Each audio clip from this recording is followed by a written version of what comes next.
All right, day 27 of Cybersecurity Awareness Month, defense in depth, and today we're talking about host level protection. So we keep going in and in on the layers, right? We started with the outer walls, your perimeter defenses like firewall, spam filters, things like that. We took it a step in and we talked about internal access controls, so limiting the movement once in the network. And now we're going to talk about controls and security on the devices themselves. So, what can we do for workstations, for servers? Even NAS devices and things like that. And now that we're moving much to the cloud storage areas and hosted devices and things like that all kind of fall into this host category. Traditionally, when we talk about host security, the main thing we are talking about is antivirus technology. So over time, antivirus has kind of evolved. We have antivirus now. We have EDRs, we have XDRs, we have MDRs, and the similarities are more than the differences. But the gist of it is, all of these are tools that you install on a host, so on a workstation, on a laptop, on a desktop, and the responsibility of the tool or the function of the tool is to defend that device.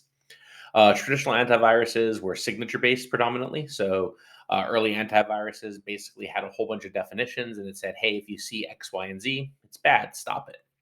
As that's evolved, we went to behavior based and heuristic based detection. Now, EDRs, some of them are even signature less tools. So things like Sentinel-1 don't even have signatures, but they're really looking at behaviors on the system. So are things running in the wrong memory locations? Are the behaviors awkward or different than what is normally on the system? Is PowerShell doing something in the background that's a little weird?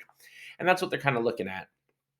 And we've extended that into a more centralized management solution and a methodology that feeds that information back into a central location like a SIM. So a SOC or whatever team is in charge of monitoring can actually utilize it. There's some tie-ins with things like source solutions, so you can automate response. You can do things like auto isolate the machines. That way, you can do incident response on a machine that's not connected to the network, or that is connected to the network but unable to connect to devices on the network. And then we even have XDR solutions which extend that even further out to remote networks, into cloud environments, and things like that. So there's a wide array of host-based solutions out there. You have to find the one that kind of works for your environment, that does what you need, and ties in with the rest of that ecosystem that you're building from a security solution perspective. But that's what we mean when we talk about host-based security solutions.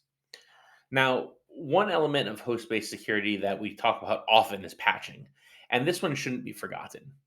When we kind of go through the hierarchy of needs in security, right? Like the things that you have to have happening, patching is pretty high up there. Once you have an inventory of your systems, because you need that before you can patch stuff or before you can secure stuff, patching is really right there. If you're not installing updates on your operating systems, on your applications, you're going to have lots of vulnerabilities and you're going to be susceptible to a lot of damage and danger. So, having a solid patch management process where you're doing scans for vulnerabilities and you're ensuring that patches are being updated and installed on a regular basis, you're testing them, you're deploying them, and most importantly, you're verifying that it's happening correctly. This is what we mean when we talk about patch management, and that's really the foundational thing for host-based security.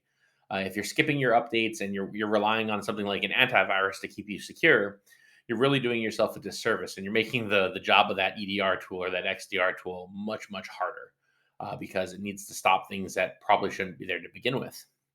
So, as you work through these layers, make sure you're taking care of foundational items like passwords, or in the case of like the previous layer, we talked about basic file permissions. These are the things that you can do that aren't very high cost generally. Pretty much every operating system has a built-in patch management methodology that you can easily automate generally, and they get a ton of bang for the buck because they're just tightening up what shouldn't exist to begin with.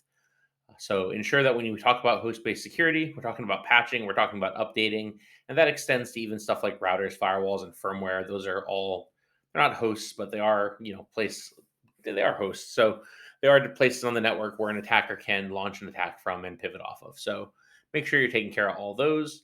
And then for things like workstations, servers, and endpoints that humans interact with, make sure we have some kind of antivirus or EDR or XDR platform installed as well. So that's day 27, defense in depth, host level security or host level protection. We're wrapping up defense in depth tomorrow with one more video. and then we dive into kind of the home stretch of Cybersecurity Awareness Month. So have a good night, everyone.